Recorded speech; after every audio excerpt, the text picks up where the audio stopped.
What's up, y'all? Um, so another day, another video. There's a shout out to a book in that I've read.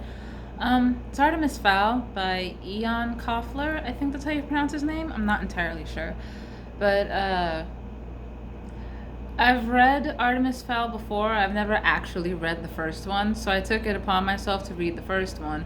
It's also been several years since I actually read whichever one of these I read before. Um, Basic plot: Artemis is a 12-year-old kid. Yeah, 12-year-old kid in this book, and he's basically Sherlock Holmes if he was 12 and still a smartass. His dad is missing. He wasted the family riches, so now Artemis wants to get it back. His mom is just completely out of it, and he decides to blackmail the fairy community, the Fae, by kidnapping one of them and demanding gold. That's all he wants. No one is supposed to die. No one does die. It's pretty great. The person that he kidnaps is Holly. She's a fairy. She was running low on magic, which is how they were able to kidnap her. And he ended up finishing his goal. He got the gold from the fairies because no one wanted to see Holly die. And yeah, he's alive. He was also able to fix his mom. He had a goal. No one was going to die. No one did die. He set out and did his goal. That's all he wanted. Artemis is great. He's kind of an asshole, but you still end up rooting for him. And he has this guy named Butler, who's kind of a butler, but also a bodyguard, and he follows Artemis around, and he's basically his surrogate father figure because his father was missing. Apparently in the second book, he gets a transmission from his dad, so if that one's longer, then I'll do an actual review of that. The only reason I don't want to do an actual review of Artemis Fowl, at least the first one, is because it's so short that I don't think I could fill 10 minutes with it. So, yeah, it's a good book. I think the world building is done pretty well too, because it's all natural. So, the book that this review is actually about is called The Watchtower by Dark Contour. And it's about a PR guy named Martin Cunningham beginning work at a company. And it's never really said what this company does, like in the human world. At least I don't think it. It might have been said, but I just don't remember. There's a lot of things I don't remember in these reviews, and I have notes, so that shows you how thorough my notes are. I read these for pleasure. I'm not trying to take notes. I just take these basic notes for y'all, or for this. Shouldn't preemptively say that when I don't know if I'll have subscribers by this point. I probably don't. I'm filming all of these in advance because I got the idea for the YouTube channel after I had read several books, so yeah. Jezreel is the boss, and Martin is meeting a bunch of people and now has to accept magic as a thing. So there's an egg with a creature, and it's delivered to the place, and it tries to kill Jezreel, at least her human half. And they need to go help Aslan, who is a Scotsman who got bit by the thing that was trying to kill Jezreel, and it's going to kill him. So Aslan, Barb, Daniel, and Martin all go to Artemis and Apollo, literally, those two Greek gods. They go to them literally. Martin is having a hard time accepting this because he's just some human, but now he's involved, so he has to go along. That's how fantasy works.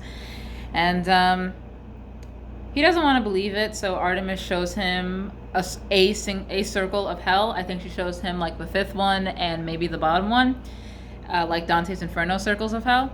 And he has the option to leave, but he decides to stay. So now they need to find out who sent the package. So they go to a transit station, and they figure out through Barb who can touch items and see their past. So she touches one of the turnstiles at the transit station, and she's able to travel through time and see all the people who have passed through that transit station, that particular turnstile. And she sees an undead guy. So necromancy is a thing. And yeah, so they figure out that he's Russian, so they go to the Russian embassy and break in with the help of Daniel, who can see ghosts, and an old keeper of the embassy takes him through. And there are guards, Who cares? So they get down to the basement and they find like a whole hatchery of all of those eggs that I mentioned, and they don't destroy them, which I feel like they probably should have, but whatever. And they also find some people who are the subjects of necromancy. And Martin's like, we can't leave them here. We can't do this. We gotta save them. But Jezreel's like, we gotta regroup. But Martin's like, nah, we gotta do something. And then all of these people are like, damn, this argument is impeccable. Human we just met today and hardly believes in any of this. So they do something about it. And this is where we find out why they wanted to kill Jezreel's human side, because she's only half human, and if they kill her human side, then she'll want to kill humans. Jezreel likes her human side, naturally, because that's how these things work. They fight, the magic drains her, she's weak, they leave.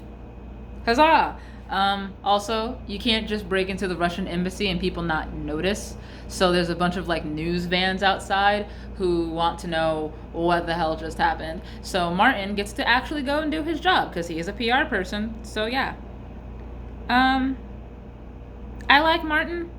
I like him because we are new to this world, and so is Martin. So it makes sense for him to have questions and for him to like think about all these things, because once again, we are third person limited to only Martin. And we find out like his thoughts about all of this and what he's trying to make sense of. So it makes sense for like Artemis to show him that all of this stuff is real, and it makes sense for Barb and Aslan and Daniel to explain these things, because Martin would have no other way of knowing, and neither does the reader. So you're kind of going on this journey with Martin. So, but like in a way that you don't like with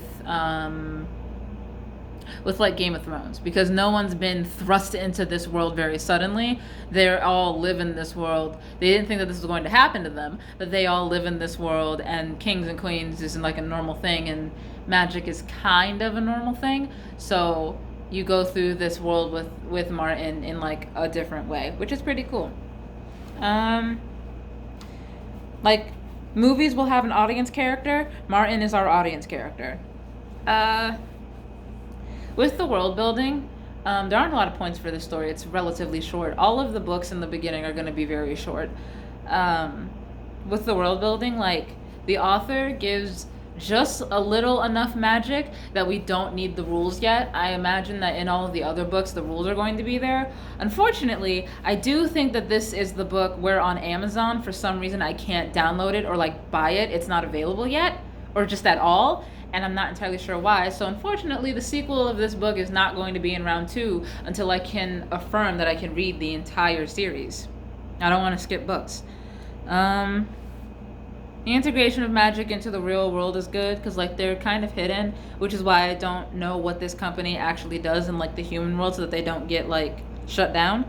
Because clearly they need a PR person. That's why they have Martin, because they need him to like divert attention away from the company. So yeah, although one of the things that does annoy me though is the fact that they brought this actual human along with them. Like, I get it, it's kind of like in Howl's Moving Castle, where Howl tells Sophie that she's involved now, but at the same time, like, magic is a thing in that world, like, and most people know it, but Martin doesn't know about magic. He has no reason to believe that this is a thing.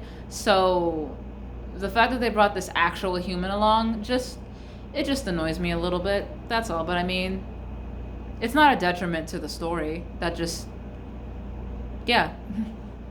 The list. In terms of the list, I don't actually have that open right now.